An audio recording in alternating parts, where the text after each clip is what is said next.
जय हिंद दोस्तों, क्या हाल है। मेरा नाम है सुधांशु श्रीवास्तव और आपके सामने हाजिर हूँ एक और नई वीडियो लेकर।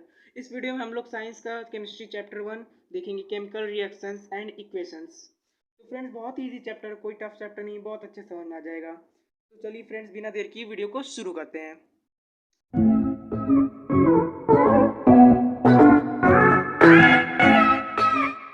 तो फ्रेंड्स, इस चैप्टर में तो पहले हमें यही सीखना होगा कि केमिकल रिएक्शंस क्या होता है, यानी रासायनिक अभिक्रियाएं क्या होती है। तो फ्रेंड्स, सिंपल साधारण भाषा में यही है फ्रेंड्स कि जो जिसमें भी जिस भी अभिक्रिया में, जिस भी रिएक्शन में अगर नया पदार्थ यानी नया सब्सटेंस बन रहा है तो वो केमिकल रिएक्शन है फ्रेंड। जैसे अगर हम पानी को बॉयल करें, उसको उबाले, तो उसमें एक नया पदार्थ बन रहा है, पानी का भाप बन रहा है, तो फ्रेंड्स यहाँ केमिकल रिएक्शन होगा। तो ऐसे ही में जैसे भोजन को पकाया जाता है तो फ्रेंड्स उसमें किसी और सब्सटेंस का कुछ और बन जाता है, ये केमिकल रिएक्शन है। कोयले को अगर हम जलाते हैं, ये भी केमिकल रिएक्शन है फ्रेंड्स। तो फ्रेंड्स, ये सिंपल साधारण भाषा में यही केमिकल रिएक्शन होता है, जिसमें नए सब्सटेंस का निर्माण होता है, नया सब्सटेंस बनता है, वही केमिकल रिएक्शन कहलाता है फ्रेंड्स। अब उसके बाद फ्रेंड्स, रासायनिक समीकरण फ्रेंड्स, इसके बाद एक और टॉपिक आता है, chemical equation. Chemical equations, chemical equation यानी फ्रेंड्स रासायनिक समीकरण। तो फ्रेंड्स, ये केमिकल इक्वेशन क्या होता है, रासायनिक समीकरण। तो फ्रेंड्स, अगर हम कोई रिएक्शन कर रहे हैं, कोई भी केमिकल रिएक्शन कर रहे हैं, तो उसको लिखा कैसे जाएगा, या उसको किसी भी चीज़, किसी भी कहीं भी लिखना, ये केमिकल इक्वेशन कहलाता है। जैसे मान चलिए फ्रेंड्स, अभी हमने Mg+O2 यानी MgO, यानी फ्रेंड्स ये मैग्नीशियम है और ये ऑक्सीजन है। अगर इन दोनों को हम रिएक्शन कराएंगे तो मैग्नीशियम ऑक्साइड बनेगा फ्रेंड। तो फ्रेंड्स, यही केमिकल इक्वेशन हो जाएगी, यानी फ्रेंड्स ये तो रिएक्शन कर रहे हैं मैग्नीशियम और ऑक्सीजन, और ये मिल के बना रहे हैं मैग्नीशियम ऑक्साइड। लेकिन फ्रेंड्स, अगर इसको हम कहीं पे लिखेंगे तो उसी को केमिकल इक्वेशन के रूप में लिखेंगे। इक्वेशन के देख रहे हैं, जैसे मैथ्स में लिखा जाता है प्लस करके फिर एरो करके, उसी को इक्वेशन कहते हैं फिर। अब इक्वेशंस के भी कुछ पार्ट्स होते हैं, जैसे रिएक्टेंट्स हो गया और प्रोडक्ट्स हो गए, यानी कि अभिकारक और उत्पाद। तो फ्रेंड्स, इसको लिखने का तरीका भी आप इसी सीख जाएंगे फ्रेंड्स। पहले तो केमिकल इक्वेशन के लिखने का तरीका फ्रेंड्स आप लोग सीख लीजिए। उसके लिखने के लिए पहले हम लोग बीच में एक एरो लगाते हैं फ्रेंड्स। जैसे ये देखिए, हमने एक एरो लगाया, और फिर जो भी अभिकारक है या रिएक्टेंट्स है, रिएक्टेंट्स क्या होता है, जो भी रासायनिक अभिक्रिया से होकर गुजरे, मतलब जिस पे हम लोग केमिकल डालेंगे या कुछ भी रिएक्शन करेंगे, उसी को हम लोग रिएक्टेंट्स या अभिकारक कहते हैं। जैसे इसमें Mg और O2 रिएक्टेंट्स हैं, क्योंकि फ्रेंड्स इन्हीं के दोनों में आपस में क्रिया हो रही है। तो फ्रेंड्स, हम लोग जो रिएक्टेंट्स हैं उनको एरो की लेफ्ट साइड में लिखेंगे। और फ्रेंड्स, जो प्रोडक्ट्स हैं यानी जो उत्पाद है, यानी उत्पाद से आपको नाम से ही पता चल रहा है जो बन क्या है, जो इसका उत्पादन हुआ है, वो हम लोग राइट साइड लिखेंगे, MgO। फ्रेंड्स, MgO लिखेंगे, ठीक है फ्रेंड्स। तो हम लोग सिंपल सीधे भाषा में फ्रेंड्स, केमिकल रिएक्शन वो रिएक्शन होते हैं जिसमें नए पदार्थ का निर्माण हो। और फ्रेंड, केमिकल इक्वेशन उस टॉपिक को कहते हैं, मतलब हम कोई भी रिएक्शन करें तो उसको कहीं भी लिखे तो वो केमिकल इक्वेशन बन जाता है, उसको केमिकल इक्वेशन के फॉर्म में लिखते हैं। और फ्रेंड्स, केमिकल इक्वेशन के भी दो पार्ट्स होते हैं, रिएक्टेंट्स एंड प्रोडक्ट्स।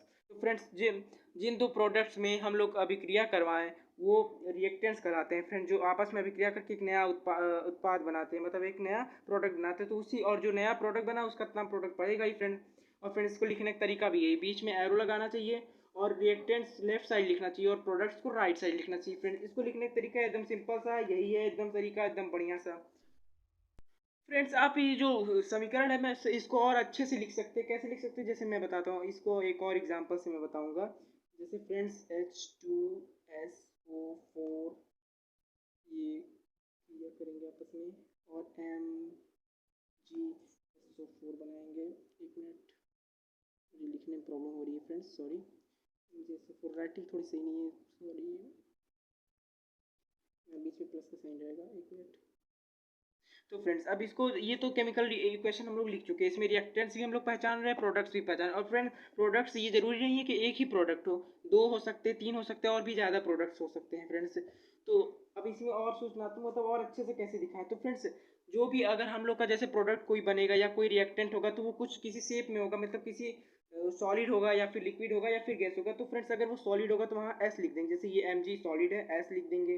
अब फ्रेंड्स, अगर वो आउटशेप होगा, यानी कि आउटशेप फ्रेंड्स जो नीचे बैठ जाए, जैसे आप कभी शरबत अरबत बनाते हैं घर पे, जब भी चीनी घोलते हैं तो उसके नीचे कुछ बैठ जाता है, तो वही आउटशेप कहलाता है। अगर वो आउटशेप होगा, उसमें AQ लिख देंगे, जैसे ये H2SO4 आउटशेप है, AQ है। उसके बाद फ्रेंड्स, अगर ऐसा ही हम लोग प्रोडक्ट्स में भी करेंगे, रिएक्टेंट्स और प्रोडक्ट्स हम लोग पहचानेंगे, वो सॉलिड है, लिक्विड है, गैस है, क्या है, उसको उसके लिख देंगे। जैसे ये भी एक आउटशेप है, यानी AQ, यहाँ जगह नहीं है फ्रेंड्स, आप लोग सामने लिखिएगा ऐसे ऐसे। और ये H2 तो गैस है। तो अब फ्रेंड्स गैस को देखने के लिए हम तो यहाँ जी लिख सकते हैं, लेकिन गैस को अच्छे से दर्शाने के लिए फ्रेंड्स यहाँ ऊपर की ओर हम लोग साइन मिला लेते हैं। ऊपर की ओर क्यों साइन मिलाते हैं? क्योंकि गैस तो ऊपर उड़ती है, कभी नीचे तो बैठती नहीं। और फ्रेंड्स ऐसा ही अवक्षेप के साथ भी होता है। अगर आप कहीं अवक्षेप लिख रहे हैं जैसे H2SO4, तो यहाँ पे आप AQ भी लिख सकते हैं, लेकिन अगर आपका मन करे तो आप ऐसे नीचे आएंगे, क्योंकि अवक्षेप हमेशा नीचे ही बैठता है फ्रेंड, ये कभी ऊपर नहीं जाता। तो ऐसे आप अपना पूरा अपनी केमिकल इक्वेशन को दर्शा सकते हैं कहीं पे भी। बहुत अच्छा चैप्टर है फ्रेंड्स, आपको अच्छे समझ आया है। वैसे आपको अब तक समझ में आया कि नहीं, कमेंट बॉक्स में लिख के जरूर बताइएगा फ्रेंड्स। उसके बाद आता है friends balanced chemical equation means, एक मिनट रुकिए friends, balanced chemical equation, balanced chemical equation यानी संतुलित रासायनिक समीकरण। अब फ्रेंड्स जैसे यहाँ पे मैंने ये क्वेश्चन लिख दिया, एम जी, रेड पेन से लिखूंगा, इससे आपको ज़्यादा समझ आएगा। Mg+O2 दूर दूर लिख रहा हूँ क्योंकि फ्रेंड्स इसमें जगह कम पड़ गई थी मुझे, तो इसलिए Mg+O2 MgO। तो फ्रेंड्स मैं इसमें पूछना चाहूँगा कि क्या ये बैलेंस्ड केमिकल इक्वेशन है, यानी संतुलित रासायनिक समीकरण है? नहीं फ्रेंड्स, ये अभी संतुलित रासायनिक समीकरण नहीं है फ्रेंड्स। क्यों नहीं है, इसका रीज़न मैं आपको देता हूँ। जैसे फ्रेंड्स ये Mg एक तत्व है, एक परमाणु मतलब, और इसमें परमाणु की संख्या समान भी नहीं है फ्रेंड्स। परमाणु की संख्या समान नहीं है, इसका क्या मतलब फ्रेंड्स? जैसे Mg में यहाँ एक परमाणु है, यहाँ भी एक परमाणु, ठीक है, लेकिन फ्रेंड्स यहाँ O2 में तो दो परमाणु और यहाँ O2 में एक परमाणु है। तो फ्रेंड्स अब इसको हम बैलेंस कैसे करेंगे? तो फ्रेंड्स सिंपल सी बात है, अगर यहाँ दो है तो हमें यहाँ भी दो करना होगा। तो आप लोग सोच रहे होंगे यहाँ दो लगा देंगे तो ये बैलेंस हो जाएगा। नहीं फ्रेंड्स, हम लोग ऐसे नहीं लगा सकते, हम लोग को यहाँ दो लगाना होगा फ्रेंड। दो लगाएंगे तो ये सबसे मल्टीप्लाई हो जाएगा इसके परमाणु। जैसे ये Mg1 है तो 1 का 2 मल्टीप्लाई करेंगे, ये 2 हो जाएगा और ये 2 हो ही जाएगा फ्रेंड्स। अब फिर से हमारा केमिकल इक्वेशन बिगड़ गया। यहाँ Mg1 है, यहाँ 2, तो अब यहाँ क्या करें, यहाँ भी हम लोग 2 से मल्टीप्लाई करें। अब ये केमिकल इक्वेशन बैलेंस हो गया। जैसे मैं आपको दिखा देता हूँ, 2MgO, देख सकते हैं फ्रेंड्स, 2Mg और 2Mg और O2O2, यानी कि फ्रेंड्स मैग्नीशियम भी दो है और ऑक्सीजन भी दो है, और यहाँ भी मैग्नीशियम दो है और ऑक्सीजन दो। ऑक्सीजन आप कहीं यहाँ दो लिखा है नहीं से, तो ये यहाँ दो इससे मल्टीप्लाई, यानी अगर मैं इसके आगे और भी लिख दूँ, जैसे रैंडमली मैं यहाँ H2SO4 ये लिख दो फ्रेंड्स सिंपली है। तो अब क्या आप लोग कहेंगे ये H के परमाणु यहाँ दो ठो हैं? नहीं फ्रेंड्स, यहाँ आप चार परमाणु हो गए, यानी ये फ्रेंड्स जो भी इसके परमाणु होंगे, यहाँ पे जो भी नंबर होगा वो आगे वाले नंबर से मल्टीप्लाई होगा, 2 2 जा 4 होता है। अब यहाँ आप लोग कहेंगे ऑक्सीजन क्या 4 है? नहीं फ्रेंड्स, ये 8 ऑक्सीजन हो गया। तो ये मैंने बस आपको समझाने लगा था, ठीक है। ठीक है फ्रेंड्स, केमिकल इक्वेशन ऐसे बैलेंस किया जाता है। इसको और अच्छे समझने के लिए मैं इस पर एक सेपरेट वीडियो बनाऊंगा। अभी तो मैं फुल चैप्टर पढ़ा रहा हूँ, इसलिए इस पर ज़्यादा ध्यान नहीं दे रहा हूँ। इस पर एक सेपरेट वीडियो आएगा, केमिकल इक्वेशन को कैसे बैलेंस करें, ठीक है, क्योंकि ये इंपॉर्टेंट टॉपिक है। कई सारे इक्वेशंस आते हैं बोर्ड एग्जाम में कि इसको बैलेंस कीजिए, उसको बैलेंस कीजिए, तो इस पर एक सेपरेट वीडियो बनेगी। अभी तो आप बस ये समझ लीजिए केमिकल बैलेंस केमिकल इक्वेशन क्या होता है, जिसमें सभी परमाणुओं की संख्या, चाहे वो रिएक्टेंट्स हो या प्रोडक्ट्स समान हो, उसी को हम लोग बैलेंस केमिकल इक्वेशन यानी संतुलन, जैसे आप कहते हैं ना संतुलित होता है सर। कहीं भी आप दुकान में कुछ लेने जाते हैं, जैसे मान चलिए एक चीनी, तो आप चीनी लेने जाते हैं तो क्या कहते हैं, एक तरफ जो भटकरा रहता है और जो चीनी रहता है वो दोनों बैलेंस रहता है, तभी आप मानेंगे ना वो 1 किलो। वैसे ये दोनों जब बैलेंस होगा तभी ये एक बैलेंस केमिकल इक्वेशन है। आपको बोर्ड एग्जाम में ऐसे क्वेश्चन आएंगे, कई सारे रिएक्शन दिए रहेंगे, कहेंगे इनको बैलेंस कीजिए। तो फ्रेंड्स इस पर एक सेपरेट वीडियो है, आप लोग बस इतना समझ लीजिए कि बैलेंस केमिकल इक्वेशन क्या होता है और ये क्या, इसको बैलेंस कैसे किया जाता है, इस पर एक सेपरेट वीडियो आएगी। तो फ्रेंड्स चलिए आगे चलते हैं वीडियो में। तो फ्रेंड्स अगला टॉपिक हमारे पास ये law of conservation of mass, ये भी इंपॉर्टेंट टॉपिक है, बोर्ड में पूछा नहीं जाता लेकिन इंपॉर्टेंट है, आपको देखना चाहिए। द्रव्यमान संरक्षण का नियम, इसको हिंदी में कहते हैं द्रव्यमान संरक्षण का नियम। तो फ्रेंड्स ये नियम क्या होता है, ये रूल क्या होता है, क्या कहता है ये? तो फ्रेंड्स सिंपल साधारण भाषा में ये कहता है कि किसी भी रासायनिक यानी केमिकल रिएक्शन अगर हम लोग कोई कराएं तो उसमें द्रव्यमान होता है, जो मास होता है, वो ना ही बन पाएगा ना ही खत्म हो पाएगा। इसका क्या मतलब है? मतलब कि जैसे हम मान लीजिए हम लोग पानी को बॉईल कर रहे हैं, जो पानी है उसको वो बॉईल करने, तो फ्रेंड्स क्या यहाँ पे पानी बॉईल होकर वो खत्म हो जाएगा? नहीं फ्रेंड्स, वो दूसरे स्टेट में चला जाएगा, लिक्विड से वो चला जाएगा गैस में, तो ये खत्म नहीं होगा फ्रेंड्स। और फ्रेंड इसलिए कहते हैं कि मास को कभी खत्म नहीं किया जा सकता। अब फ्रेंड्स आप कहेंगे बन नहीं सकता, यहाँ तो गैस बन रहा है, तो फ्रेंड्स वो बन नहीं रहा, वो परिवर्तित हो रहा है, पानी से परिवर्तित हो रहा है गैस में, यानी लिक्विड से गैस में परिवर्तित हो रहा है, कन्वर्ट हो रहा है, ना कि बन रहा है कि हम लोग अलग से गैस बना रहे हैं, वो कन्वर्ट हो रहा है। इसलिए फ्रेंड्स इसमें कहा गया है कि जो मास होता है, जो द्रव्यमान होता है, वो न ही बन सकता है, यानी शुद्ध साधारण भाषा में बताओ तो न ही निर्माण हो सकता है और न ही विनाश हो सकता है, न ही सृजन हो सकता है न ही विनाश हो सकता है। तो ये न ही बनेगा और न ही खत्म होगा फ्रेंड्स, सिंपल सी यही टॉपिक है। इसको और अच्छे से मैं समझा देता हूँ आपको। फ्रेंड्स आप ऐसे भी समझ सकते हैं, जो वाटर है, जो पानी है, वो गैस में कन्वर्ट हो रहा है। पानी खत्म तो नहीं हो रहा, वो गैस में कन्वर्ट हो रहा है। यानी पानी जो law of conservation of mass यानी द्रव्यमान संरक्षण का नियम यही कहता है कि कोई भी द्रव्यमान वो खत्म नहीं हो सकता, यानी पानी खत्म नहीं हो रहा है। यहाँ से ये बात तो क्लियर हो गई आप लोग को। अब आप कहोगे सर यहाँ पे इसमें ये भी कहा है कि निर्माण भी नहीं हो सकता, तो गैस का तो निर्माण हो रहा है। तो ये गैस का निर्माण नहीं हो रहा है, ये पानी से कन्वर्ट हो रहा है गैस में। जब हम उसको बॉयल करेंगे तभी तो कन्वर्ट होगा ना, तभी तो कन्वर्ट होगा, तो इसका निर्माण नहीं होगा। फ्रेंड्स आप लोग समझ गए होंगे। तो फ्रेंड्स आगे चलते हैं। तो फ्रेंड्स अगला टॉपिक है हमारा टाइप्स ऑफ केमिकल रिएक्शन, यानी कि जो रासायनिक अभिक्रिया है उसके कितने प्रकार होते हैं, वो कितने टाइप्स के होते हैं।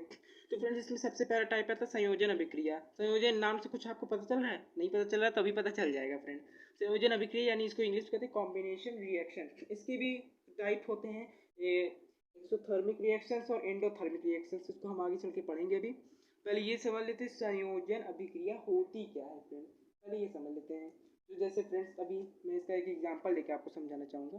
2H2, ये जैसा कि मैंने बताया कि अगर आप सॉलिड है तो सॉलिड, गैस है तो गैस। ये गैस यहाँ पे जी लिख सकते हैं, यहाँ पे ऊपर भी उड़ा सकते हैं आप, मैं जी लिख रहा हूँ। और यहाँ पे भी ये जी है, यहाँ पे और ले लेंगे 2H2O। अब आप कहेंगे सर जी ये एल क्यों लिख दे, ये तो गैस है। तो भैया वाटर का आपको फॉर्मूला पता होना चाहिए, H2O जेल, ठीक है, लिक्विड है। अब यहाँ पे हम लोग देखते हैं तो संयोजन, संयोजन के नाम से आप हिंदी पढ़ते होंगे तो आपको पता होगा। संयोजन एक मतलब संयोजन नाम से पता चल रहा है कि दो चीज़ें आपस में मिल रही हैं। तो फिर जैसे देखिए हाइड्रोजन और ऑक्सीजन आपस में मिलकर एक पदार्थ बना रही है। यानी कि फ्रेंड सिंपल भाषा में ये ऐसा अभिक्रिया हो जिसमें ऐसा रिएक्शन हो जिसमें दो या दो से ज़्यादा पदार्थ, यानी इसमें और भी कुछ जोड़ दें, या O2 की जगह और O2 से और कुछ, जैसे O2 से नाइट्रोजन, हाइड्रोजन O2 में नाइट्रोजन ऐड कर दें, नाइट्रोजन में और सल्फर ऐड कर दें, ऐसे करते करते और भी ऐड कर दें। यानी दो और दो से ज़्यादा पदार्थ मिलकर जब एक यूनिक सब्सटेंस बनाए तो उसको संयोजन यानी कॉम्बिनेशन रिएक्शन कहते हैं। कॉम्बिनेशन आपको पता चला, कॉम्बिनेशन यानी दो चीज़ का मेल या तीन चार चीज़ का मेल होता है, ये नहीं कि दो ही रहे। इसके आगे और भी मैंने जैसे बताया, इसके आगे नाइट्रोजन सल्फर कुछ भी जुड़ सकता है। तो वही होता है फ्रेंड्स कॉम्बिनेशन रिएक्शन, यानी दो या दो से ज़्यादा पदार्थ यानी सब्सटेंस मिलकर एक सब्सटेंस बनाए तो उसे हम लोग कॉम्बिनेशन रिएक्शन कहते हैं सिंपल भाषा में फ्रेंड। आप लोग देख सकते हैं जैसे हाइड्रोजन होता है, ये मंथली मैं आपको बता रहा हूँ, ये हाइड्रोजन गैस है, ये हाइड्रोजन गैस है, ये ऑक्सीजन गैस है फ्रेंड्स। अब ये दोनों सब्सटेंस अलग अलग हैं, अब ये एक हो जाएंगे जब इनमें रिएक्शन होगा, ये दोनों आपस में मार मार लड़ाई करेंगे, तो उसके बाद फ्रेंड्स ये एक सिंपल सा वाटर बन जाएगा फ्रेंड्स, यानी जल बन जाएगा। ठीक है, आप लोग समझ गए। यानी कि फ्रेंड्स दो सब्सटेंस मिलकर एक सब्सटेंस बना रही है, यानी दो गैसें मिलकर एक लिक्विड बना रही हैं, दो गैसें मिलकर एक लिक्विड बना रही हैं। यानी फ्रेंड्स यहाँ पे कॉम्बिनेशन रिएक्शन हो रहा है, संयोजन हो रहा है, दो लोग मिल रहे हैं, इसलिए यहाँ पे फ्रेंड्स कॉम्बिनेशन रिएक्शन होगा, दो दो गैसें मिलकर एक लिक्विड बनाएंगी। अब ये नहीं कि दो गैसें ही मिलकर लिक्विड बनाएंगे, दो लिक्विड मिलकर एक गैस बना सकती है, दो सॉलिड मिलकर एक गैस बना सकती हैं, दो सॉलिड मिलकर मतलब कुछ भी हो, कोई भी किसी भी टाइप। अब ये एक सॉलिड एक गैस मिलकर एक लिक्विड बना सकती है, कोई भी टाइप का पदार्थ हो, चाहे सॉलिड हो चाहे लिक्विड हो चाहे कुछ भी हो। तो वो अगर दो या दो से ज़्यादा पदार्थ एक साथ अभिक्रिया करके केवल एक पदार्थ बनाए तो उसे संयोजन अभिक्रिया कहते हैं। तो फ्रेंड्स चलिए इसमें नेक्स्ट देखते हैं। तो फ्रेंड्स इसमें अब मैंने आपको बताया था कि कॉम्बिनेशन रिएक्शन के भी कुछ पार्ट होते हैं, वो यही होते हैं फ्रेंड्स, ऊष्माक्षेपीय अभिक्रिया, ऊष्माशोषीय अभिक्रिया। ऊष्माक्षेपी को फ्रेंड्स इंग्लिश में कहते हैं एक्सोथर्मिक। 100 बार आता है ना, आता है, पता नहीं आता है कि नहीं आता है, पहले आता था एक्सोथर्मिक रिएक्शन। और ऊष्माशोषी को आता है इंडोथर्मिक रिएक्शन। इंडो से कोई एग्जाम्पल नहीं समझ आ रहा मुझे, मैं आपको याद दिला दूंगा, लेकिन फिर भी। तो फ्रेंड्स तो अब ये इनका मतलब क्या होता है, ये आपको इस बोर्ड एग्जाम में ये भी तो पूछ सकता है कि एक्सोथर्मिक रिएक्शन को डिफाइन कीजिए या इंडोथर्मिक रिएक्शन को डिफाइन कीजिए, तो अब ये भी जानना आपको। सिंपल भाषा में आपको इनके नाम से ही आप पकड़ लेंगे। पहले आप ऊष्माशोषी यानी इंडोथर्मिक से शुरू कीजिए। ऊष्माशोषी यानी फिर ऊष्माशोषी, इसमें क्या आपको ये शोषी शब्द कहाँ से मिले, अवशोषण करना यानी सोखना, यानी फ्रेंड जिसमें ऊष्मा का अवशोषण हो, जिसमें ऊष्मा घटे यानी कि उसका विनाश हो, यानी उसमें अवशोषण यानी सोखा जाए, तो ऐसी अभिक्रिया को हम लोग एंडोथर्मिक अभिक्रिया कहते हैं। जैसे एग्जाम्पल के तौर पे मैं आपको ले लेता हूँ एक चीज़, N2, ये जी है मतलब गैस है, जी मतलब गैस, ये O2 भी जी है, यहाँ 2NO, ये बैलेंस केमिकल रिएक्शन है, जी दे दिया, माइनस हीट या ऊष्मा कर लीजिए, जो भी ऊष्मा, हाँ। तो फ्रेंड्स यही होता है फ्रेंड्स एग्जांपल के तौर पे कि जिसमें तो यहाँ पे दो तीन चार जितने भी हो, हाँ सब्सटेंस हो, अगर वो आपस में क्रिया करके चाहे एक सब्सटेंस बनाए चाहे इसके आगे और भी दो तीन सब्सटेंस बना दे, लेकिन उसमें ऊष्मा भी जरूर निकलना चाहिए, यानी उसमें हीट का जो हिंदी में क्या कहते हैं उसे, ह्रास, ह्रास मतलब उसका अवशोषण होना चाहिए, उसका विनाश होना चाहिए, उसका खत्म होना चाहिए। इसको इंडोथर्मिक रिएक्शन कहते हैं। ठीक है। अब भाई ऊष्मा क्षेपीय विक्रिया कैसे कहते हैं? ऊष्मा क्षेपीय विक्रिया ठीक इसका उल्टा, यानी तो फ्रेंड्स क्षेपी इस ऊष्मा शोषी का ठीक उल्टा है, यानी ऊष्मा क्षेपीय अभिक्रिया में फ्रेंड्स ऊष्मा यानी जो हीट होती है वो उत्पन्न होती है, यानी कि वो निकलती है एक्सोथर्मिक रिएक्शन में, और इंडोथर्मिक रिएक्शन में जो ऊष्मा का अवशोषण होता है फ्रेंड, उसको ऊष्मा क्षेपी शोषी अभिक्रिया कहते हैं। तो फ्रेंड्स आपको इन दोनों में डिफरेंस पता चल गया, एक बार मैं रिवाइज कर देता हूँ। ऊष्मा क्षेपी ऊष्मा शोषी में आप लोग राइटिंग समझ जाइएगा थोड़ा सा, इंडोथर्मिक, ठीक है, एक्सोथर्मिक एंडोथर्मिक, आप लोग को ये दिख रहा होगा, एक्सोथर्मिक एंडोथर्मिक, ठीक है, एक्सोथर्मिक एंडोथर्मिक, कहाँ गया, हाँ एंडोथर्मिक, ठीक है फ्रेंड्स। अब एक्सोथर्मिक एंडोथर्मिक क्या लिख है, मैंने बताया था इंडोथर्मिक, पहले आपको इंडोथर्मिक से शुरू करना होगा क्योंकि फ्रेंड्स इसका ये प्रोनाउंसिएशन ज़्यादा इजी, ये आपको समझ आ जाए। इंडोथर्मिक जिसमें ऊष्मा का अवशोषण हो, जिसमें ऊष्मा सोखा जाए, उसी को इंडोथर्मिक कहते हैं। अब आप कहेंगे सर इसमें से आप समझा रहे, डेफिनेशन नहीं याद कर रहे। फ्रेंड्स पहले आप समझ लीजिए, अगर आपको समझ में आ जाएगा तो आप अपने मन से भी बना के बोर्ड एग्जाम्स में लिख सकते हैं। बिल्कुल फ्रेंड्स, आपको मैंने भी यही किया था कि पहले जो टॉपिक होता है उसको हम लोग क्लियर करते हैं, उसका बेस स्ट्रॉन्ग करते हैं वो है क्या, और अगर हम लोग को समझ आ गया तो हम लोग उसको अपनी भाषा में बना के लिख सकते हैं। और बोर्ड एग्जाम वाले भी यही करते हैं कि ज़्यादा से ज़्यादा क्वेश्चन फ्रेंड्स उलझा के देते हैं कि आपको वो चेक करना चाहते हैं आपका आईक्यू लेवल क्या है। तो फ्रेंड्स पहले आप समझ लीजिए, डिफिनेशन आप अपने से भी बना लीजिएगा। इंडोथर्मिक रिएक्शन वही होता है फ्रेंड जिसमें ऊष्मा का अवशोषण हो, जिसमें ऊष्मा सोखी जाए, जिसमें हीट माइनस मतलब उसमें हीट बहुत ज़्यादा कंज्यूम किया जाए। ठीक है फ्रेंड। अब ऊष्मा क्षेपीय विक्रिया ठीक इसी का उल्टा बना दीजिए। अब इसका उल्टा आपको पता है, जिसमें उसमें ज़्यादा उत्पन्न हो। ठीक है, फिर उसमें ऊष्मा बहुत कम कंज्यूम किया जाए, मतलब थोड़ा मोड़ा दे दो बस काम चल जाएगा, ऐसे समझ लीजिए फ्रेंड्स आप। ठीक है। अब इसके बाद फ्रेंड ये दोनों टाइप्स हैं ऊष्मा क्षेपीय एक्सोथर्मिक एंडोथर्मिक, ये तो कॉम्बिनेशन रिएक्शन टाइप है। और ये कॉम्बिनेशन रिएक्शन किसका टाइप है? ये केमिकल रिएक्शन। तो केमिकल रिएक्शन के और भी सारे टाइप हैं, वो अभी आपको देखने हैं। चलिए आगे चलते हैं। तो फ्रेंड्स इसमें अगला पार्ट आता है वियोजन अभिक्रिया, जिसको कहते हैं डीकम्पोजिशन रिएक्शन। अब इसको भी मैं आपको इसी संयोजन अभिक्रिया से मैं अच्छे से समझा दूंगा फ्रेंड। जैसे हमने जो कंबाइनेशन रिएक्शन है उसमें हमने कौन सा एग्जाम्पल लिया था? हमने लिया था H2, जी है, प्लस O2, ये भी जी है, मतलब गैस है। जी मैं इसी बोलता हूँ, आदत पड़ गई गैस है, चलिए। हमने उसमें ये एग्जांपल लिया था, उसमें हमने समझा था कि दो सब्सटेंस मिलकर एक सब्सटेंस बनाए। अब इसमें वियोजन, उसमें संयोजन, इसमें वियोजन। आप इससे अंदाजा लगा सकते हैं फ्रेंड्स इसमें क्या होगा। इसमें फ्रेंड्स एक सब्सटेंस टूट कर दो या दो से अधिक सब्सटेंस में बढ़ जाएगा। जैसे अगर मैं H2O को तोड़ना चाहूँ, तो अगर इसमें कोई केमिकल मिला के तोड़ दो तो फ्रेंड्स ये बन जाएगा H2 यानी जी बन जाएगा, प्लस O2 यानी ये भी जी बन जाएगा। यानी फ्रेंड्स एक सब्सटेंस वो टूट कर दो सब्सटेंस में बिखर गया। अब इसके आगे और भी हो सकता है, नाइट्रोजन सल्फर, जैसे मैं उसमें बताया था। यानी दो, कम से कम दो सब्सटेंस में टूटना चाहिए, तभी वो वियोजन होगा। यानी एक सब्सटेंस के पार्ट अलग अलग हो रहे हैं, ये दोनों बिखर गए ना, H2 बिखर गया, O2 भी बिखर गया। तो ऐसे ही फ्रेंड्स अगर सब्सटेंस के पार्ट्स अलग अलग हो तो उसे वियोजन अभिक्रिया कहते हैं। सिंपल भाषा में फ्रेंड्स यही है, संयोजन वियोजन। उसमें से फिर उसमें सोचिए आपको कैसा लगा, दोनों सब आपस में कंबाइन होते हैं फ्रेंड्स, ज़्यादा मुश्किल नहीं होता ये सब।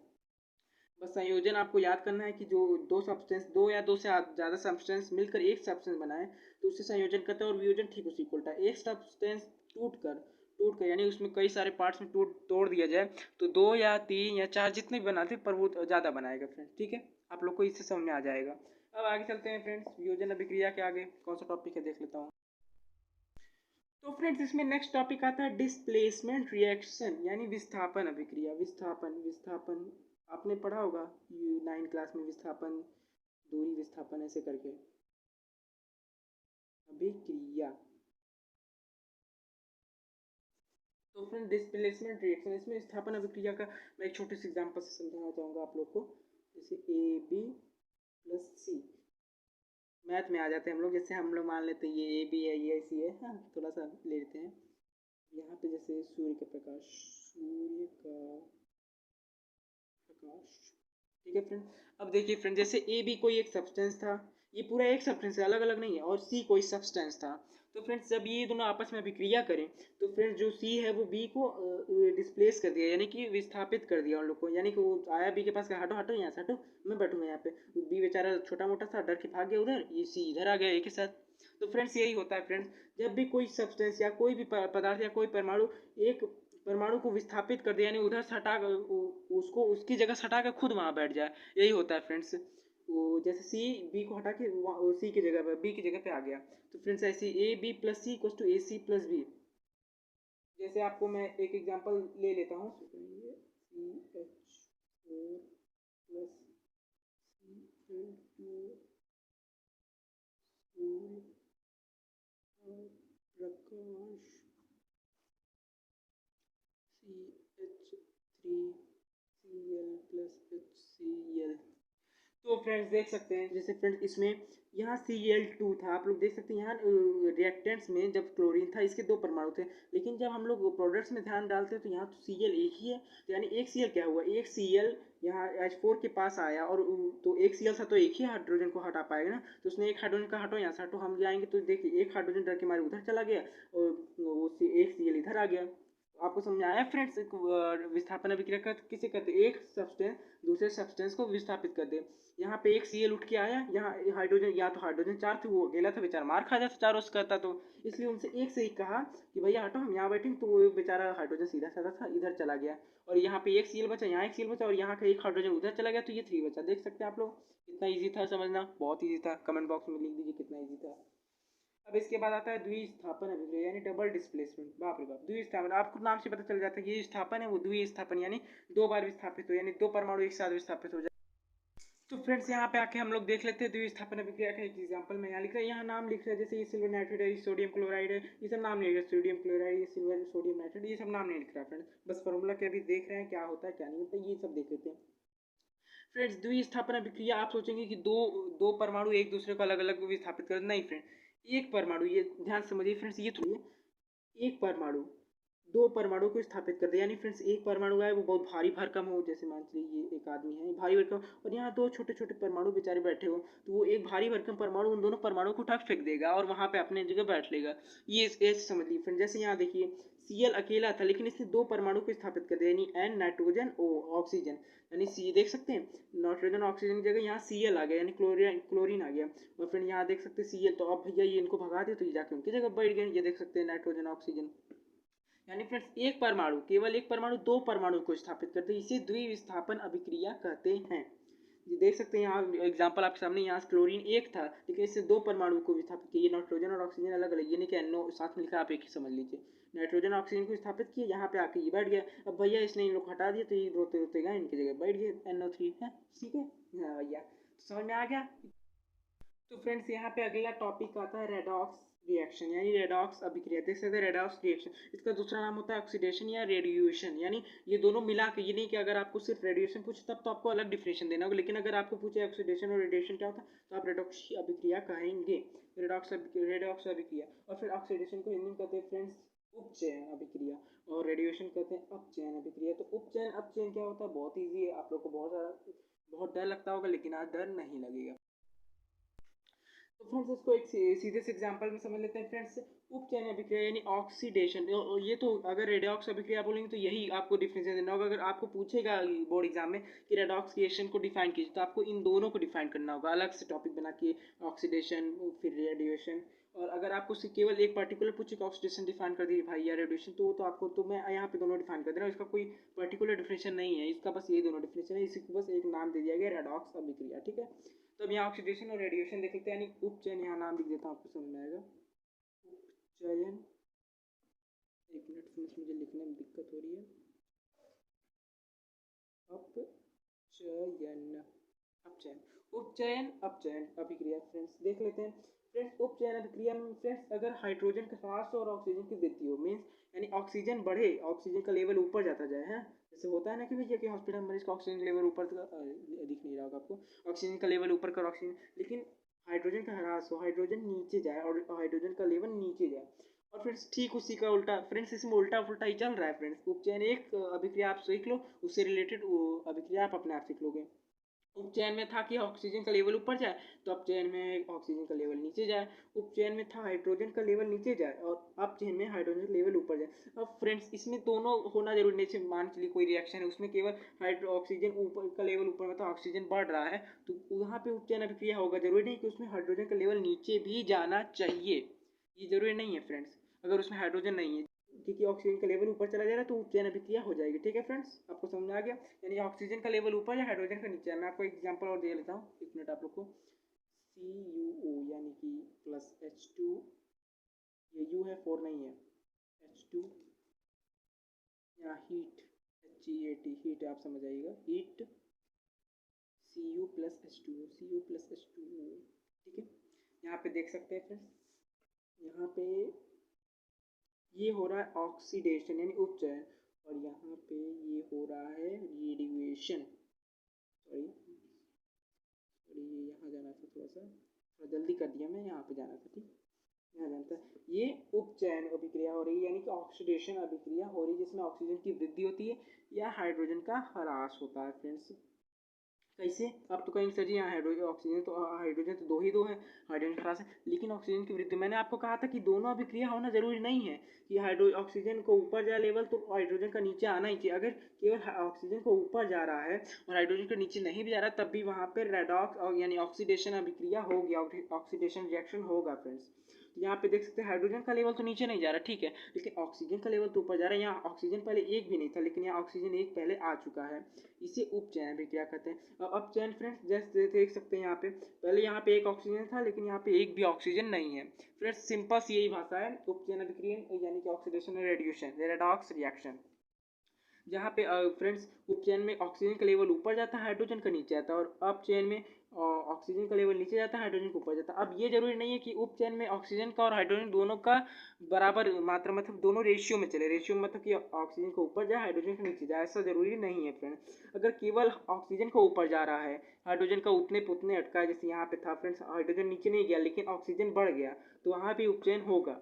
सिंपल ये भाषा है फ्रेंड्स, ऑक्सीडेशन में हाइड्रोजन का लेवल बढ़ता है, उपचयन में ऑक्सीजन का लेवल बढ़ता है। या फिर अगर यहाँ पे ऑक्सीजन एक ही होता और यहाँ पे हाइड्रोजन जगह यहाँ 1 हो जाता, तब भी ये ऑक्सीडेशन हो जाता फ्रेंड्स। अब आगे चलते हैं फ्रेंड्स, इसमें एक और टॉपिक बचा हुआ है जिसे कोरेशन और क्या लिखा है, रेंसिडिटी कहते हैं। हाँ फ्रेंड्स, कोरेशन और रेंसिडिटी, यानी इसको हिंदी में कहते हैं संक्षारण और विकृत गंधिता। इसको भी हम लोग देख लेते हैं जल्दी से, इसको मैं लिख लेता हूँ पहले, तब आपको बताता हूँ। संक्षारण बहुत इजी टॉपिक है फ्रेंड्स, पूरा चैप्टर खत्म होने के बाद मैं बताइए, इतना सी इजी चैप्टर था, मुझे लगा यार 3-4 घंटे की वीडियो बनेगी, लेकिन 2 घंटे में खत्म हो गया। 2 घंटे में नहीं लगे होंगे आई मीन। तो फ्रेंड्स अब देखते हैं संक्षारण यानी कोरिजन होता क्या है। तो फ्रेंड्स आपने कई बार देखा होगा, जैसे आप कोई भी आयरन की चीज़ यानी लोहे की चीज़ इस्तेमाल करते हैं, आप इस्तेमाल करते करते बोर हो जाते हैं उससे। बच्चे जहाँ खासकर काम की चीज़ें थोड़ी बोर होंगे, लेकिन अगर खेलने की चीज़ बोर हो जाते हैं उसको फेंक देते हैं, तो उसमें जंग ले जाता है फ्रेंड्स। आप लोग देखते होंगे जो ब्राउनिश टाइप का कुछ लग जाता है, उसी को फ्रेंड्स संक्षारण यानी कोरिजन कहते हैं। जैसे कोई धातु होता है, वो अपने आसपास की यानी जो कोई मेटल होता है, जो अपने आसपास की जो एसिड होती है, जो ऑक्सीजन होता है, उससे रिएक्शन कर लेता है, क्योंकि उससे रिएक्शन कर, क्योंकि फ्रेंड्स धातु पे भी किसी एक प्रकार का कोई रिएक्शन तो होता ही होगा, तो उसी में फ्रेंड्स वो आसपास के पदार्थ यानी ऑक्सीजन से वो रिएक्शन कर लेता है और उसमें ब्राउनिश टाइप का एक पदार्थ उत्पन्न होता है। मैंने कहा था केमिकल रिएक्शन क्या होता है, जिसमें एक नया पदार्थ उत्पन्न हो, यानी लोहा ऑक्सीजन से, यानी ये लोहा हो जाएगा, लोहा, अरे यार मैं आपको बस समझाने के लिए बता रहा हूँ फ्रेंड्स, यानी ये लोहा हो गया, ये ऑक्सीजन से क्रिया करके एक नया पदार्थ बना रहा हो, केमिकल रिएक्शन इसी को तो कहते हैं फ्रेंड। इसीलिए ये टॉपिक केमिकल रिएक्शन चैप्टर के अंदर आया है फ्रेंड्स। आप लोग सोच रहे हैं जंग लगना क्या बात है, नहीं फ्रेंड, लोहा जब ऑक्सीजन से या एसिड से या किसी भी चीज़ से रिएक्शन करके तो एक नया पदार्थ बनाता है, इसलिए केमिकल रिएक्शन के अंदर आता है। और टॉपिक अच्छी है, पूछा जाता है बोर्ड में, आप लोग तैयार कर लीजिएगा। वैसे भी आपको बस मुंह जबान याद तो हो गया होगा, बस अपने भाषा में लिख दीजिए जाके।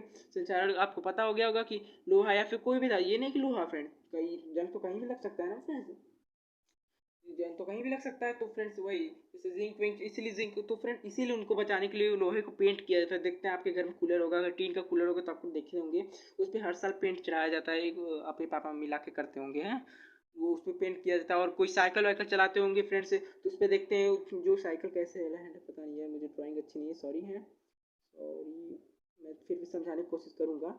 जैसे फ्रेंड्स देख सकते हैं ये साइकिल है, ये पीछे तो ये कैरियर लगा रहता है, यहाँ सीट लगा रहता है, यहाँ 2 हैंडल लगे। तो फ्रेंड्स आप देखते होंगे ये 2 हैंडल पे एक बहुत चिकना चिकना मतलब एकदम चमकीला पदार्थ लगता होगा, इसमें आपका चेहरा भी दिखता होगा, आप लोग तो बाल खूब झाड़ते होंगे भाई हैं। तो उसमें क्या कहते हैं, फ्रेंड्स ये वही इस पर जिंक की परत चढ़ाई जाती है फ्रेंड्स। इस पे पेंट तो नहीं किया था, अगर मान चलिए साइकिल पे आप येलो कलर पे ब्लू कलर पेंट कर दें तो अच्छा नहीं लगेगा ना फ्रेंड, इसलिए इस पर जिंक की परत चढ़ाई थी। यानी कि फ्रेंड्स ये जो संक्षारण यानी इस कोरोजन होने से बचाने के लिए केवल एक ही जो प्रक्रिया नहीं है कि भैया केवल पेंट कर दिए तो हो गया, नहीं, उस पर जिंक भी चढ़ा सकते हैं।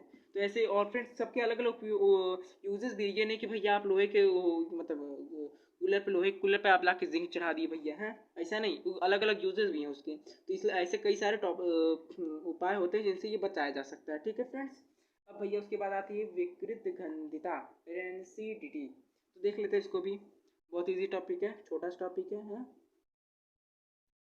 विकृत गंधिता, धित्ता नहीं गंधिता, धित्ता मत लिखिए भाई, है रेंसिडिटी। एसिडिटी यानी रैन और एसिडिटी को मिलकर बनाया गया है। ठीक है, रैन एसिडिटी, ऐसा क्यों, एसिडिटी इसमें शब्द क्यों आ रहा है? एसिडिटी तो पेट में होती है सर, बिल्कुल ये पेट से रिलेटेड मतलब खाने से रिलेटेड चीज़ ही, इसलिए एसिडिटी नाम का शब्द का उपयोग किया गया। चलिए देख लेते हैं, जैसे मान चलिए कोई चिपचिपा पदार्थ हो, जिसमें चिपचिपा नहीं मतलब जिसमें तेल हो, इसमें बहुत जाते हैं, जैसे मान चलिए कोई अपनी मम्मी सब्जी बनाती है, रोज़ खाना बनाती है, उसमें कोई सब्जी बनाती है जिसमें तेल ज़्यादा हो, अब आप उसको खुले में छोड़ दीजिए, मतलब कि आप रात में छोड़ दीजिए फिर सुबह भी छोड़ दीजिए, तो मतलब 2-3 दिन बाद देखिए तो वो महक जाएगा, आप लोग कहते हैं यार महक गया, ये खाने लायक नहीं है। तो फ्रेंड्स वो रेंसिडिटी कारण ही होता है। ठीक इसी तरह फ्रेंड्स, जैसे ये लोहा फ्रेंड्स बाहर की ऑक्सीजन से या अम्ल से अभिक्रिया कर ब्राउनिश पदार्थ उत्पन्न कर लेता है, वैसे ही फ्रेंड्स कोई भी खाने की वस्तु मतलब जिसमें फैट हो या फिर कोई ऑयली टाइप का चीज़ हो, फैट या ऑयली टाइप का चीज़ हो, तो फ्रेंड्स वो बाहर के आवरण से यानी जो नाइट्रोजन ऑक्सीजन मतलब कई सारी चीज़ें होती है, वायुमंडल हमारे कई सारी चीज़ें होती है, आप तो जानते ही हैं। वैसे ही फ्रेंड्स इससे अभिक्रिया कर लेता है, फ्रेंड्स अभिक्रिया कर लेता है बाहरी आवरण से, बाहरी आवरण ये समझ आएगा आप, आवरण है, बाहरी आवरण से अभिक्रिया कर लेता है फ्रेंड्स, वो नया पदार्थ बना लेता है और इसीलिए वो खाने लायक नहीं रखा जाता है। अब आप कहोगे सर इसमें तो हम लोग लोहे को बचा ले रहे थे, तो इसको भी तो कुछ बचाने का उपाय होगा, बिल्कुल होगा। आप लोग देखते होंगे बाजार में ऐसे एक टाइप का आता होगा टीम, सॉरी मेरी ड्राइंग अच्छी नहीं है, मैं पहले बता दे रहा हूँ। तो ये ऐसे टीन टाइप टिप का आता होगा, आप यहाँ ऊपर से ऐसे इसको खोलते हो, जैसे बान के लिए, हाँ, कोका कोला बॉटल नहीं, रेड बुल का बॉटल आप लोग देखें, पीजिएगा मत, देखिएगा वो नुकसान करता है सेहत के लिए, हाँ। आज की आजकल की युवा पीढ़ी बहुत मजे से पीती है, लेकिन वो नुकसान करता है सेहत के लिए, पिएगा मत, बस एग्जाम्पल के तौर पर उसकी बॉटल को उठा के देखिए। तो वो तो फ्रेंड्स जो रेड बुल के अंदर जो मिला रहता है, जो रेड बुल पे होता है फ्रेंड्स, जो कोल्ड ड्रिंक होता है, वो भी ऐसा ही होता है फ्रेंड, अगर उसको खुले में रख दें वो रेंसिडिटी हो जाएगी, विकृत गंधिता, तो वो खराब हो जाएगी, इसलिए उसको एक टीन के डिब्बे में पैक कर दिया जाता है। एक डिब्बे में आप देखते हैं ना, उसको ऐसे खोलते हैं और फिर मजे से पीते हैं, पीजिए मत भाई, पिया करते हैं, छोड़ दीजिए, हैं, खराब करता है सेहत के लिए। तो फिर उसको इसी से बचाने के लिए करते हैं। अब आप कहते हैं सर जी तो ऐसे तो हम लोग भी कर लें, एक टीन का डिब्बा लें, उसमें कोई भी तेल पदार्थ डाल दें, नहीं फ्रेंड, उसमें एकदम उसको इसमें भरने के लिए ऐसा नहीं होता कि डायरेक्ट उसमें भर दिए और बंद कर दिए, इसमें पहले एक मशीन की जरूरत होती है, इसमें अंदर का जो भी ऑक्सीजन लेवल होता है उसको एकदम जीरो पे कर दिया जाता है, यानी फ्रेंड्स इसमें से ऑक्सीजन नाइट्रोजन कोई गैस नहीं होती है फ्रेंड्स, अंदर एक विशेष तरह की गैस होती है, वो मैं भूल रहा हूँ, अगली वीडियो में बता दूंगा, जिसमें बताऊंगा आपको केमिकल रिएक्शन को बैलेंस करना, उसमें आपको बता दूंगा। बस एक प्रकार गैस होता है जो रिएक्शन नहीं करती, बस इसको खाने को ताज़ा रखती है। तो फ्रेंड ऑक्सीजन के लेवल को एकदम 0% कर दिया जाता है, मतलब ऑक्सीजन पूरा से निकाल दिया जाता है मशीन की मदद से, फिर उसमें ये डाल दिया जाता है जो भी डालना हो, चाहे आपको सब्जी डालना हो मतलब तेल वेल की जैसे, या रेड बुल डालना, या कोई वसा युक्त खाद्य पदार्थ कुछ भी उसमें डालना, वो डाल दिया जाता है और फिर उसको पैक कर दिया जाता है फ्रेंड्स, पैक कर देते हैं। तो फ्रेंड्स उसमें फिर ऑक्सीजन लेवल तो ऑक्सीजन तो उस लेवल उसका बढ़ेगा ही नहीं, ऑक्सीजन घुसेगा ही नहीं अंदर, तो फ्रेंड्स उसको लंबे समय तक ऐसे चलाया जा सकता है, 1 महीना 2 महीना 2 साल 3 साल, मतलब जितना आपका जितने दिन तक आपका ऑक्सीजन लेवल जीरो रहेगा उतने दिन तक चलेगा, क्योंकि फ्रेंड्स ज़्यादातर चाहे लोहे की चीज़ें हो या फिर चाहे खाने की चीज़ें, वो ज़्यादातर ऑक्सीजन से ही क्रिया करते हैं, इसलिए ऑक्सीजन का लेवल को एकदम जीरो कर दिया जाता है, और इसमें एक खास प्रकार की गैस भी भरी जाती है, मुझे याद नहीं आ रहा, मैं अगली वीडियो में आपको बता दूंगा। और अगर आपको अगला वीडियो चाहिए तो आप लोग चैनल को सब्सक्राइब भी कर लीजिएगा फ्रेंड्स, ठीक है, और अगर वीडियो पसंद आई हो तो लाइक कर लीजिएगा, और अगर नहीं पसंद आई हो तो हमें कमेंट बॉक्स में मेंशन जरूर कीजिए क्यों नहीं पसंद आई, क्योंकि हम अपने आप को इम्प्रूव कर सकें, ठीक है फ्रेंड्स। तो फ्रेंड्स इतना ही था आपका ये छोटा चैप्टर, बस एक टॉपिक इसमें छूटा है, केमिकल रिएक्शन को बैलेंस कैसे करें, बैलेंस केमिकल रिएक्शन समझ आ के आपको, लेकिन ये उसको बैलेंस कैसे करिए आपको छूटा है, ये मैं अलग टॉपिक बनाऊंगा, ये इंपॉर्टेंट टॉपिक है, ये बोर्ड एग्जाम हर बार पूछता है, आपको दे दिया जाएगा बैलेंस द फॉलोइंग रिएक्शंस, और 3-4 रिएक्शन दे दिए जाएंगे, आपको करना पड़ेगा, उस पर मैं अलग टॉपिक बनाऊंगा, 2-3 रिएक्शन आपको बैलेंस करके भी दिखाऊंगा फ्रेंड्स, आप लोग तो वीडियो भी चाहिए आपको तो फ्रेंड्स चैनल को सब्सक्राइब कर लीजिए, क्योंकि फ्रेंड्स ये बोर्ड एग्जाम की तैयारी, आपकी क्लास 10 के बोर्ड एग्जाम की तैयारी सारी की सारी, चाहे सीबीएसई बोर्ड हो, चाहे यूपी बोर्ड, चाहे कोई भी बोर्ड हो फ्रेंड्स, उसकी तैयारी यहाँ पे इस चैनल पे आपको मिल जाएगी। और फ्रेंड्स आप अगर टेलीग्राम चैनल हमारा ज्वाइन नहीं किया तो डिस्क्रिप्शन में लिंक है, आप लोग जाके ज्वाइन कर लीजिए। हर संडे को वहाँ पे आपके क्विज होते हैं, यानी कि जो फ्रेंड्स आपको जो भी चैप्टर पढ़ा दिए गए उसमें से कुछ क्वेश्चंस पुट अप किए जाते हैं और आपसे पूछे जाते हैं। इससे फ्रेंड्स आप अपने आप को भी एनालिसिस कर पाते हैं कि हम लोग कितना पढ़ रहे हैं, क्या कितना नहीं आ रहा है हम लोग को। तो फ्रेंड और फ्रेंड्स वो ऐसे ही 5 6 10 जितने क्वेश्चन होंगे वो आपसे पूछे जाएंगे, आप वो लोग उनका आंसर दीजिएगा, अगर गलत रहेगा तो बताया जाएगा। और फिर आप टेलीग्राम चैनल ज्वाइन कर लीजिए आज ही फ्रेंड्स। संडे आने वाला संडे क्विज, यानी संडे संडे होता रहता है फ्रेंड। चलिए तो फ्रेंड्स मिलते हैं नेक्स्ट वीडियो में, तब तक के लिए जय हिंद फ्रेंड्स।